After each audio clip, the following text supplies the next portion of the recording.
week when I stated that I was troubled by the lack of constitutional authority I could find for the president's action with regard to Qasem Soleimani, I received more emails than I have for quite some time. And it appears we're not done with the topic.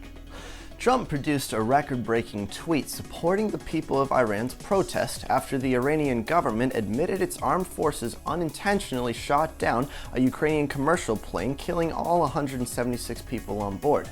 Now, combining your response and the president's comments, I wanted to finish where I left off. Last week, I affirmed there is no authority found in the Constitution for the president's use of long-distance airstrikes without a letter of marque or a congressional declaration of war. This week, we would like to pose the following questions. Was Soleimani an elite Iranian sanctioned military leader? Yes.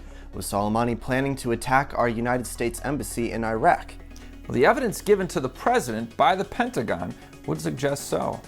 Has Congress delegated preemptive military action to the president when the threat is real and imminent?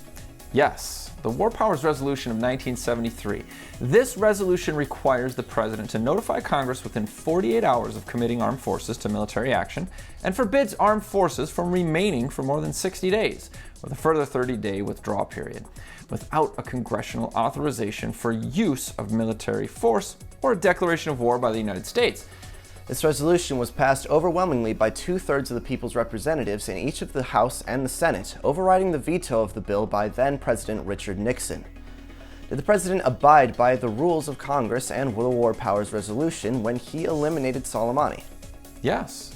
Neither Congress nor any presidential administration has ever challenged this resolution, and we all know why.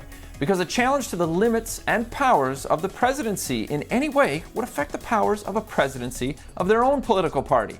It is far more politically expedient to demonize another party without challenging the foundation that they stand on.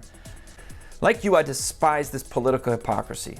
But then again, many are guilty of it. We carte blanche support everything our favorite candidate does and insult the other side for everything they do. There is only one perfect person, and that is our Creator, Lord, and Savior, Jesus Christ. This is why our founding fathers placed limits on the power of sinful humans in government. Father of the Constitution, James Madison, declared, "The powers of the federal government are enumerated. It can only operate in certain cases. It has legislative powers on defined and limited objects beyond which it cannot extend its jurisdiction." As I stated last week, your opinion and my opinion does not matter. Constitutional authority matters. With regards to Soleimani, my conclusion is that Trump did nothing outside of what Congress has authorized in 1973 and has stood by for decades until this present day. However, just because it was passed by Congress does not make it constitutional. The solution? Instead of just whining along the party line rhetoric, Congress needs to challenge the War Powers Resolution of 1973 or thank the president for his decisive action they authorized. This is Jake MacAulay and Dominic MacAulay with the Institute on the Constitution, bringing you The American View. Thank you for taking the time to tune in to our weekly commentary on the Constitution. Here are 3 ways you can help Dominic and I restore our American constitutional republic. Share, subscribe, comment, and leave a review. This will help others find this valuable information. Please remember to pray for our work. And lastly, donate using the link in the description. God bless you, and thank you.